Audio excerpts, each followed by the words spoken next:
C'est quoi une argumentation au jury central? Alors pour ceux qui ont fait du jury général, vous avez parfois tendance à confondre argumentation et dissertation. Une dissertation, en fait, tu vas devoir donner des arguments pour et contre par rapport à une phrase donnée, par rapport à un thème donné, et c'est seulement dans la conclusion que tu vas pouvoir donner éventuellement ton point de vue. Mais au départ, c'est par exemple 3 arguments où tu es d'accord, où des gens de manière générale sont d'accord avec le sujet, et puis 3 arguments où on est contre.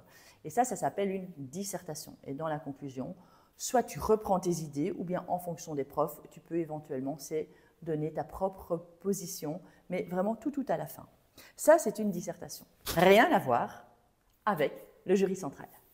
Au jury central, on te demande une argumentation. Et une argumentation, c'est quoi? C'est on va te demander ton propre point de vue par rapport à la question. Et donc là, tu vas être obligé de parler en je. Dans une dissertation, parler en nous. Dans l'argumentation, tu dois parler en je. Je suis d'avis que, je pense que. Et donc, ça change vraiment tout dans l'optique. Alors, important, évidemment, lorsque tu dois faire une argumentation, tu n'es pas obligé de donner vraiment ton vrai point de vue. De toute façon, ils ne le savent pas. Ce que je dis très souvent par rapport à des expressions écrites, que ce soit en langue, que ce soit en français dans l'argumentation, en fait, on s'en moque de ton point de vue. Tu peux dire ce que tu veux du moment que ce soit quelque chose de cohérent, qui réponde aux consignes et qui puisse te permettre de répondre au mieux et d'avoir un vocabulaire le plus riche possible et de pouvoir développer un maximum. Même si ce n'est pas ton point de vue, même si ce n'est pas vrai. Ça, c'est un conseil vraiment de base, un principe de base à utiliser. Donc, supposons que par rapport à l'intelligence artificielle, tu trouves que c'est vraiment génial et qu'il n'y a que des avantages. Supposons que tu pensais ça. En fait, il est souvent plus intéressant, c'est d'avoir des arguments où on sera mitigé, 2 pour et 1 contre, par exemple, ou inverse. Et donc, comme ça, tu vas pouvoir moduler aussi avec plus de mots liens. Et donc, si tu mets des mots liens riches et variés, tu vas avoir plus de points. Et donc, tu vas trouver des arguments par rapport à l'intelligence artificielle. Est-ce que c'est une menace, par exemple, pour nos démocraties ou est-ce que, par exemple, l'intelligence artificielle va sauver le monde? Pense à trouver des arguments qui vont être pertinents, qui vont être riches, qui vont te permettre d'utiliser de beaux mots liens, qui vont te permettre de développer un maximum, même si, en fait, tu te dis dans ta tête, ouais, bullshit. Mais ça, ils ne le savent pas. Il ne faut bien sûr pas qu'ils le sentent dans ce cas-là. Et ça, c'est vraiment un point important.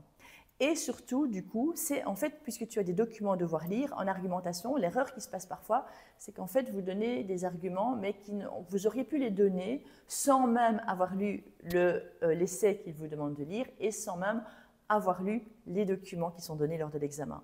Et le conseil vraiment que je donne par rapport à l'argumentation, reprenez des arguments, des textes, même si vous n'êtes que mitigé par rapport à ça. Alors si vous êtes contre, vous pouvez très bien dire, voilà, dans tel document, ils disent que, et moi je trouve que ce n'est absolument pas correct, et vous défendez votre point de vue, c'est possible. Donc c'est vraiment important, c'est que tu fasses des liens entre les documents qu'ils donnent et ton point de vue. Et donc, bon, voilà, d'autre part, blablabla, tu donnes ton fait, et d'ailleurs, comme tel auteur le signale dans le document 2 ou bien le mentionne dans le document 2, puis tu expliques le fait et tu montres par là même, par exemple, que tu es d'accord.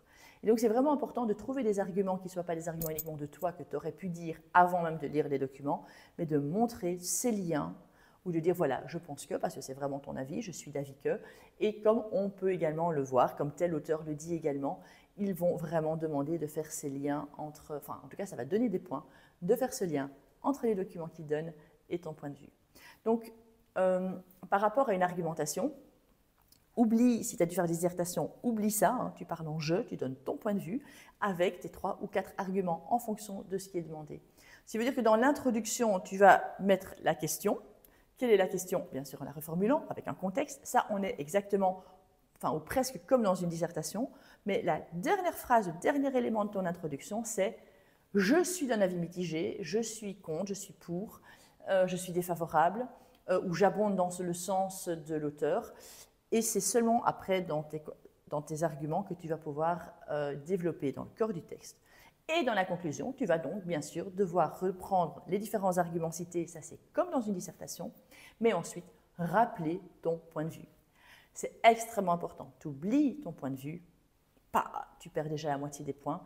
Et autant dire, je ne vois pas comment on peut réussir une argumentation au jury central avec la cotation qu'ils ont si tu n'as pas utilisé le « je pense que » dans ton introduction, parce que ça coûte énormément de points, comme on va le voir quand on analyse la grille de cotation.